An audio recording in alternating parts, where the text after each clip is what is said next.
তো আপাতত আমরা পুষ্কর থেকে বেরিয়ে পড়েছি।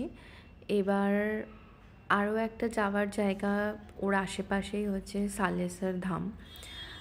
জানি হয়তো তোমরা সবাই এই জায়গাটা সম্পর্কে খুব একটা পরিচিত নও, কিন্তু যারা এই নর্থ ইন্ডিয়ার দিকে থাকে তারা এখানে বালাজি মন্দির খুবই মানে।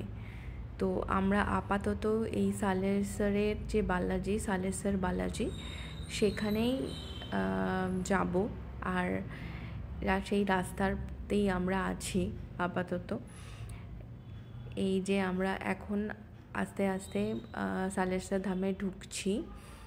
এখানে হয়তো আমি পুরো ভিডিও করে তোমাদেরকে মূর্তিটা দেখাতে পারবো না, কারণ সত্যি কথা বলতে প্রচণ্ড ভিড় ছিল।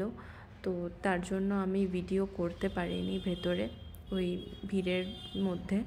তবে যতটা সম্ভব আমি তার ছবি তুলেছি, তো ছবিটা আমি ভিডিওর সাথেই দিয়ে দেবো তোমাদের দর্শনের জন্য। খুব ভালো লাগলো গিয়ে। আর যদি তোমরা আসো অবশ্যই, যদি দিল্লি সাইডে বা এই রাজস্থান সাইডে তোমরা ঘুরতে আসো, অবশ্যই সালেশ্বর ধাম যেও, সালেশ্বর বালাজি দর্শন করে এসো। খুবই জাগ্রত